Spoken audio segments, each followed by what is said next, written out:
Here we have the Stihl SEA 100L Wet and Dry cordless vacuum cleaner. First of all, I'm not paid by Stihl or sponsored, but I do get to keep the machine. So we'll have a good look around the machine. I'll show you the accessories, etc., and then we'll see it in action. So straight out the box, you do have to screw on a couple of brackets and attach the wheels, and as you can see, it's caster wheels on the front. And here you can see the accessories that come with it. We will go through them in a minute.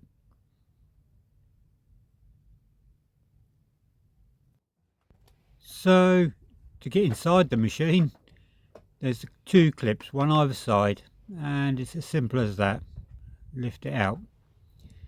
Now this is one of the dust filters, and to change it so you can suck up liquid, you simply take that filter off and put this, I'll describe it as a sort of foam filter on, and then you would be set up for a liquid. Obviously reverse process to put the dust filter back on. Very simple, just a little twiddle of that at the bottom and it locks in. The dust bag itself, it's pretty easy to put on. It just goes straight in and pushes on there. This is also a Class L dust extraction, so it is suitable for professional use as well. A very simple 2 speeds, high and low, and a simple on-off button. The vacuum cleaner runs on the AP battery range. I believe it's the AP 200S is the recommended, but it will run on any of the batteries. Your hose very simply just presses in on the front. So your range of accessories: a surface carpet cleaner and a tool adapter, so you can plug the hose of the vac into the back of a planer or sander. A narrow brush nozzle, I'm not very domesticated, I don't know this one, and a crevice nozzle. And it does come with 2 tubes extensions, and the end of the hose, it does rotate, so you're not going to get that tangle. So I first tried it on my wife's car. Modern cars don't seem to come with mats these days, so I thought I'd give this a go, and I've got it on the lower power setting, and it did quite well. I was quite surprised. As you can see, it's just general fine dirt, etc. that gets trodden in.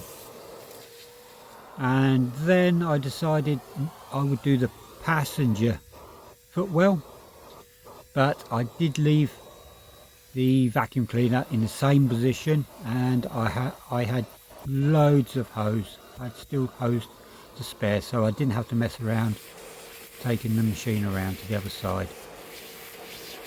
Then I decided I'd give it a challenge and clean my van. This is along the back of the doors, where a lot of mud, stones and general horrible dirt accumulates.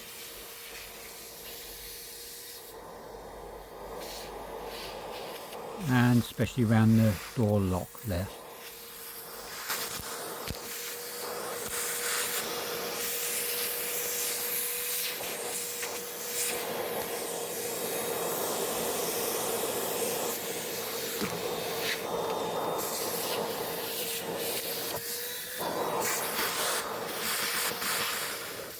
Then I decided to give it a bit more of a challenge and did the footwell on the higher power setting.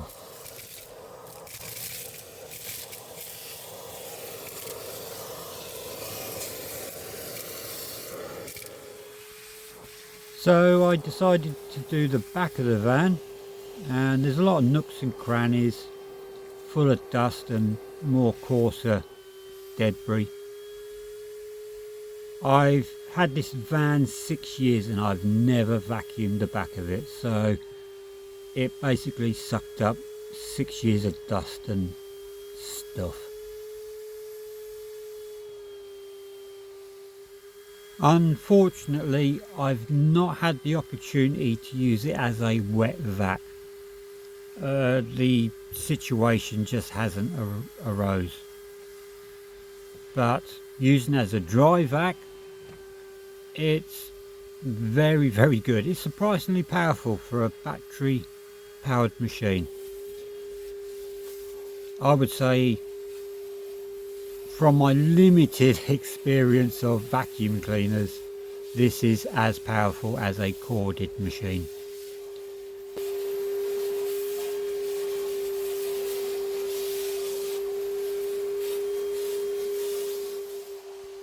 Obviously, being battery, it's very, very convenient to use. No messing around with extension leads or getting tangled up. The machine is quite a nice, sleek design. Once all the accessories are packed away correctly on it, it's actually quite compact. And weighing in at 7.6 kilos without the battery, it's actually quite light. It's easy to lift in and out. You've got a quite convenient carry handle on top. So all in all, it's actually a really handy bit of kit. If there's any questions, please comment and I will answer them as best I can. So thank you for watching.